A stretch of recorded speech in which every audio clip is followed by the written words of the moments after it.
on each and every one of us. Feel it. Believe it. The change is coming. The sun will one day set on this world and a new dawn will rise. Out of the ashes of violence, hope will rise. Now we as a movement exist in the millions of individuals, but together we move as one.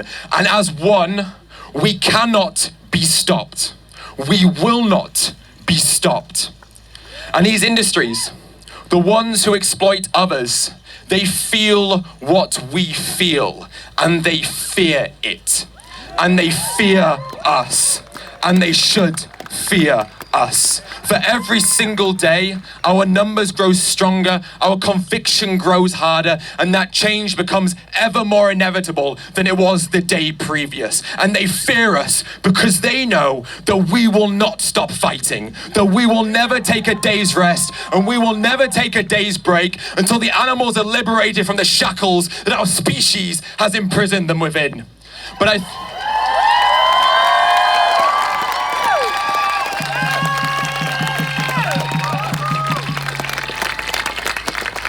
the fight that we face is not a fight of violence. It's not a fight against nations or religions. It is a fight against ignorance and apathy. And the only weapon that we need is the truth and a voice from which we are obliged to speak it. And we must speak that truth. With every second of life that we are given, we must speak that truth.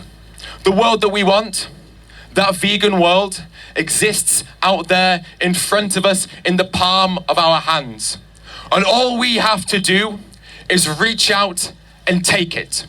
It's not going to be given to us. No one is going to hand it to us, but there it exists in front of each and every one of us, waiting for us to seize it. So feel it, believe in it, see it, manifest it, but importantly, create it, make it, take it. The world that we want, we decide when it is created. And every time that we rise up and we stand up and we speak together and we fight for what must be fought, we bring that world closer and closer to the present day. The future will one day speak of a seemingly small group of people who saw the world for the violent place that it was and said that they would no longer only talk about ending suffering and oppression, they would instead demand it.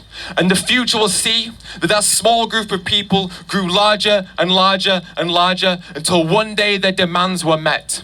And in that moment, when those demands were met, humanity looked at the things they'd done to non-human animals with disgust and disdain and with guilt.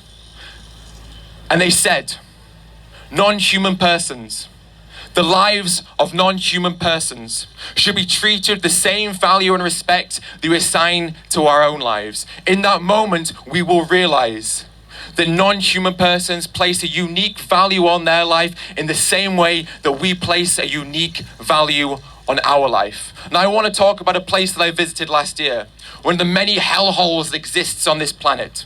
I visited a dairy farm, and we walked into the dairy farm during the day, and we walked around and we filmed the animals as we saw them in their prisons.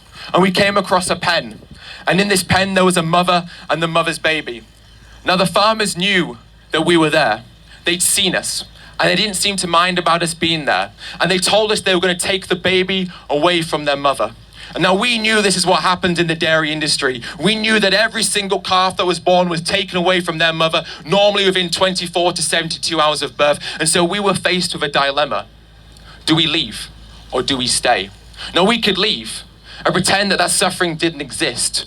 But to turn a blind eye to suffering does not mean that that suffering no longer exists. We must not turn away with our eyes what they are forced to endure with their bodies. And so we decided to stay and to see and to film and to bear witness to the suffering that was about to commence. And so I filmed as the farmer came into the pen, and he took the calf and he threw the calf into the trolley and he wheeled the trolley with the calf away. I followed the mother. And I followed the mother as far as she could go until the farmer closed the gate on her. I looked into the mother's eyes and I saw pain. I saw fear. I saw anguish. I saw her pleading for help, but I saw confusion. She had no idea why this was happening to her. No one could explain why we did these things to her. No animal in these situations understands why. And I thought about all the times I've been most scared in my life. And I thought that often confusion was coupled with fear. And when confusion is coupled with fear, it makes the fear feel so much more intensified because we don't understand what's happening and we don't understand what's about to happen next. I followed where the baby had been taken to a solitary confinement pen, and I sat in front of that baby and I put my hand through the bars and I carefully stroked the top of that baby's head. I said, "I'm sorry." I said, "I'm so sorry." I said, "I'm sorry you're here. I'm sorry this is the life that you have been given. I'm sorry for the plight that you have been forced to face because of the actions of the species that I belong to." But then I felt like a hypocrite. It felt disingenuous for me to say sorry when I could take my arm out of that prison and leave and walk whenever it is that I wanted to. I could go home, live my life, have fun, spend time with friends and family, sleep in a comfortable bed and do the things that I wanted to do. But that prison, for that baby in front of me in that moment, was eternal. Their life would only ever be a prison until the day that they died. And so I stood up and I said to myself, animals do not need our pity.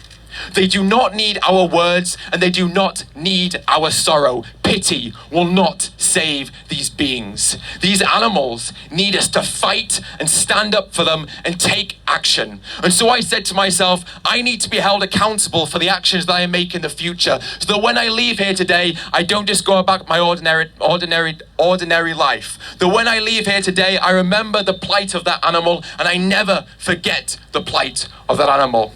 So as I stood there in front of the calf, I made a vow to myself. I made a vow to hold myself accountable with every second of life that I am given from this moment on. I said that as long as blood is pumped through my veins and oxygen flows through my lungs, with every second of life that I am given, I will fight because my life is a privilege. And with that privilege that I have been given, I am obliged to fight for those whose freedom has been denied to. I made a vow that with every second of life that I am given, I will fight for those who need me to fight for them most.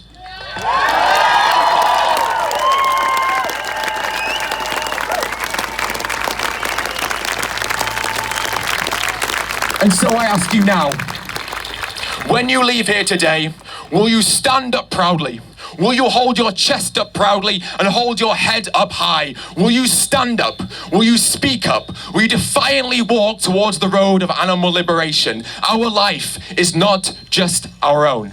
Our existence is a vessel through which we are morally obliged to create positive change. Use the life that you have to create a world where compassion, tolerance, and equality are no longer considered extreme or militant, but are instead the foundations and baseline for a just and fair society. We are here today for the calves taken away from their mothers. We are here today for the hens who are exploited for their eggs.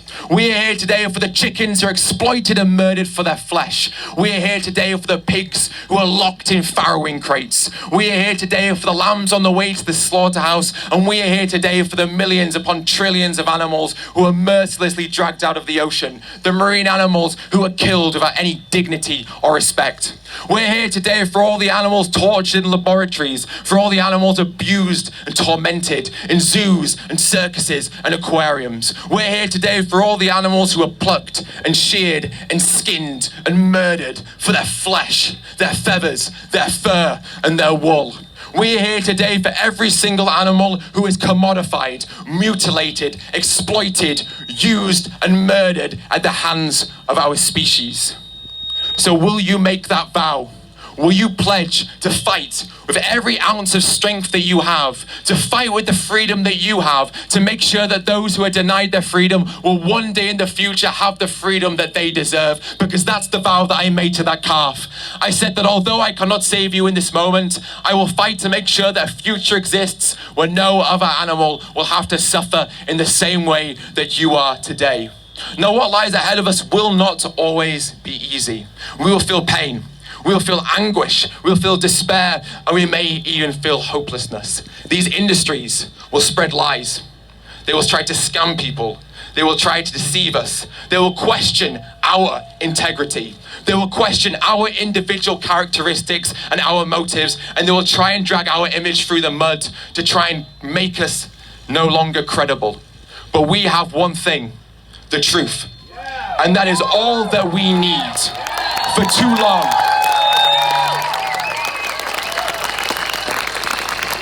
For too long, these industries have deceived the public. They have lied and manipulated and scammed us. But we will no longer tolerate that. We look at these industries and we look these people in the eye and we say, no more will you be allowed to commit these transgressions upon those beings that exist on this planet alongside us, not for us. So come together. Fight together, because when we do so, when we fight in unison and as one, we can change the world. And we must change the world. The animals need us. They need you. So what will you do from tomorrow onwards? The path that we walk down together does not last forever. And at the end of that path is total salvation and liberation. So never look back.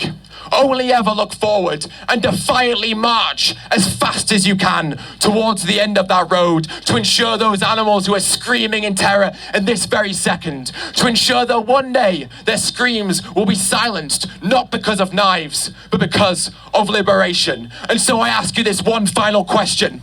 Are you with me? Yeah! Thank you very much.